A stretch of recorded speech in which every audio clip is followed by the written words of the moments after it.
Warahmatullahi wabarakatuh. Selamat pagi. Perkenalkan, nama saya Fahmi Abdullah.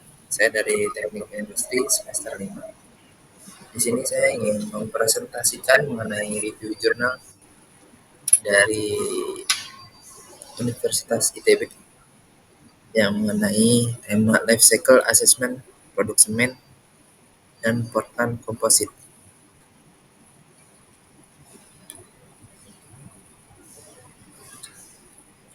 Pertama-tama,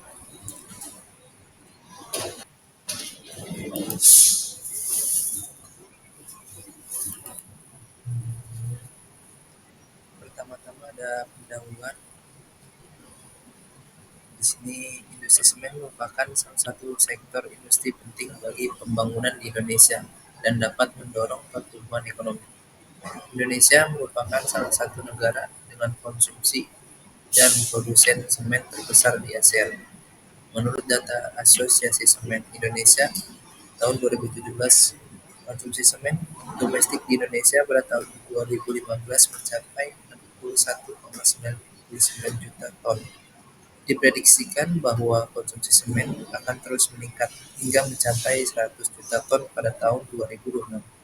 Berdasarkan pada tren konsumsi dan anggaran infrastruktur yang terus meningkat untuk mendukung hal tersebut, kapasitas produksi industri semen di Indonesia pada tahun 2017 telah mencapai angka 107,9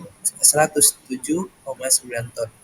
Selain peran pentingnya, industri semen adalah industri konsumsi energi dan emisi yang tinggi di 2017. Dilanjutkan ada latar belakang.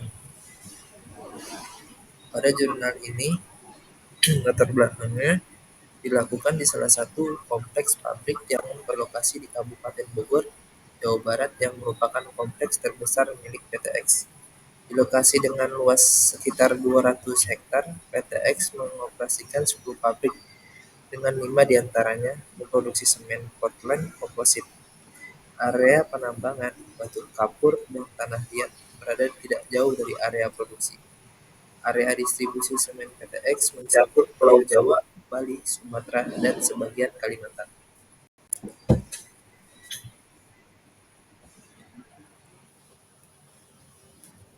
Yang selanjutnya adalah tujuan penelitian. Pada penelitian ini bertujuan untuk mengevaluasi potensi dampak dari semen Portland Composite yang diproduksi oleh PT X, mulai dari tahapan ekstraksi, produksi, dan distribusi, serta menentukan rekomendasi perbaikan yang memiliki dampak paling minimum. LCA produk semen Portland Composite ini juga dapat bermanfaat sebagai dasar pertimbangan pemilihan bahan baku untuk konstruksi.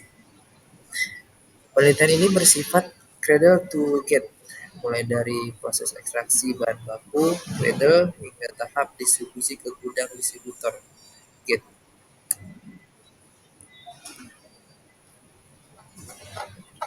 Kerangka teori.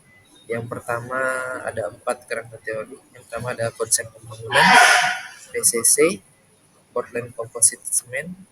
Ketiga, potensi dampak lingkungan yang diukur. Yang keempat, sebab utama dampak lingkungan. Yang pertama, konsep pembangunan. Konsep pembangunan berkelanjutan sangatlah penting diimplementasikan pada industri semen. Produksi semen yang berkelanjutan termasuk potensi perbaikan dalam efisiensi energi, reduksi polutan, pemakaian kembali panas yang terbuang, serta penggunaan bahan baku dan bahan bakar alternatif. Dapat dievaluasi dengan Life Cycle Assessment atau LCA.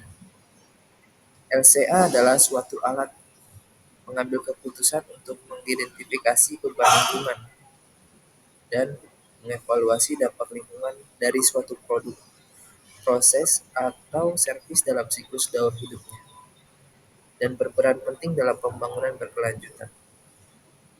Lalu yang kedua ada Portland Composite Cement atau biasa disebut dengan PCC. Merupakan jenis semen campuran blended semen yang paling banyak dikonsumsi di Indonesia dan dan dianggap lebih ramah lingkungan dibandingkan dengan semen Portland biasa atau OPC (Ordinary Portland Composite). PCC adalah salah satu jenis produk semen dengan kandungan klinker yang lebih sedikit, 65%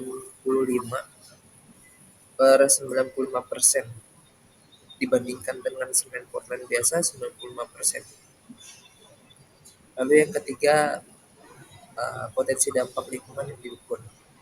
Di sini potensi dampak lingkungan yang diukur adalah global warming potensial atau GWP, oxidation potential AP, particulate matter emission potential PMVP, lalu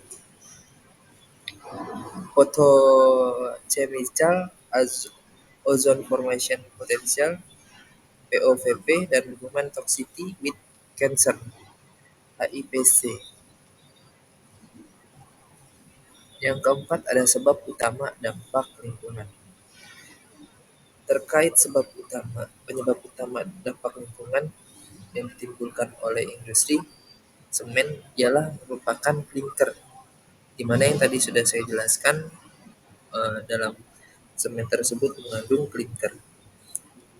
Klinker merupakan produk antara dalam pembuatan semen yang terbentuk dari pembakaran batu kapur dan tanah liat dengan temperatur yang sangat tinggi, menurut Bos dan Helwig. Lalu ada metode penelitian.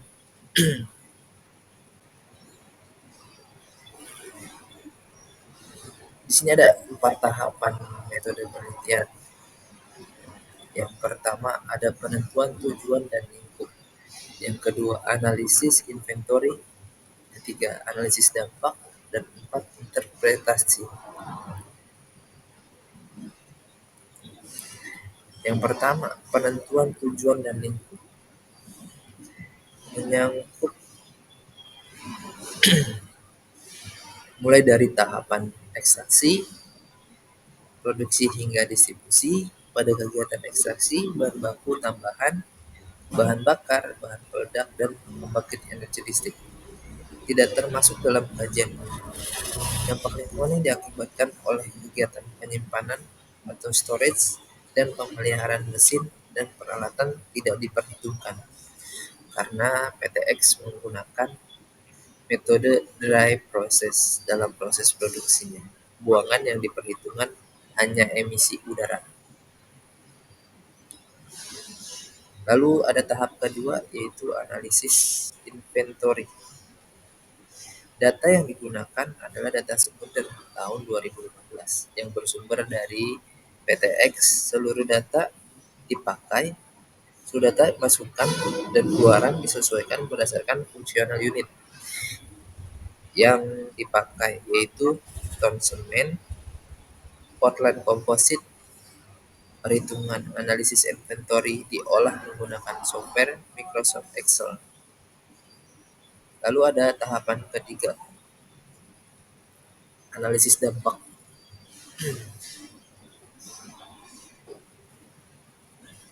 Analisis atau penilaian dampak LCIA dapat membantu menginterpretasikan studi LCA dengan cara menerjemahkan emisi dan sumber daya yang digunakan menjadi sejumlah angka atau skor. Dampak lingkungan, angka ini yang disebut dengan faktor karakterisasi yang mengindikasikan dampak lingkungan per unit dari sumber daya yang digunakan atau emisi yang dikeluarkan.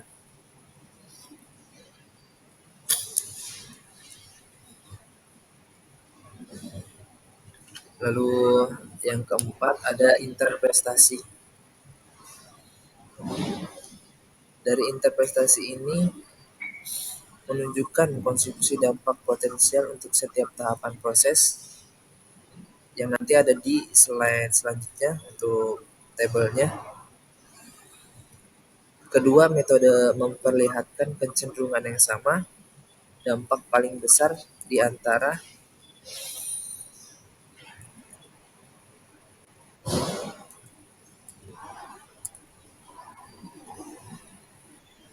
ikut gambar kontribusi dampak potensial untuk setiap tahapan proses.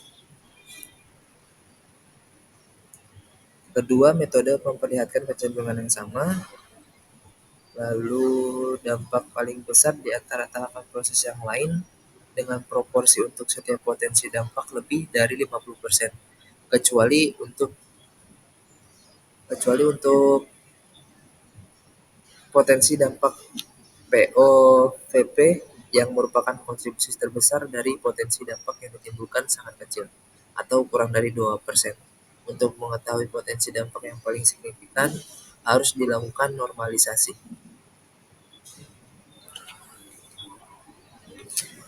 Dari tabel dan gambar yang saya paparkan di sini merupakan hasil analisa dari inventory Gradle, Bukit, dan ini klasifikasi analisa inventory yang tadi saya sudah jelaskan. Berikut tabel distribusi emisi.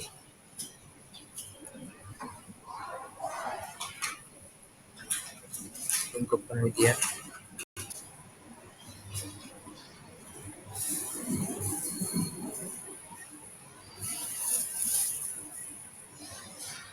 Lalu tabel 4. Pada tabel 4 ini ialah angka di mana hal tersebut rekomendasi. Ditetapkan beberapa alternatif skenario perbaikan untuk mengurangi dampak potensi GWP yang berasal dari tahapan proses produksi.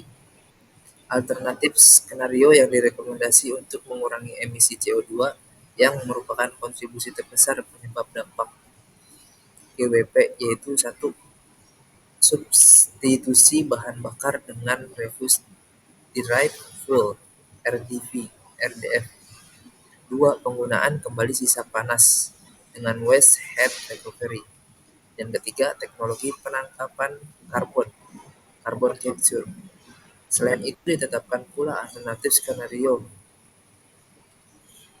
perbaikan untuk mengurangi dampak potensial POVP, yaitu peralihan moda transportasi dari truk ke kereta sebesar 10%, dan kedua, menetapkan standar emisi truk menjadi Euro 4. Dari tabel 4 ini dapat dilihatkan bahwa skenario 3 CO2 merupakan nilai potensial dampak GWP yang terkecil, sementara skenario 2 NOx memberikan nilai potensi dampak POVP yang terkecil.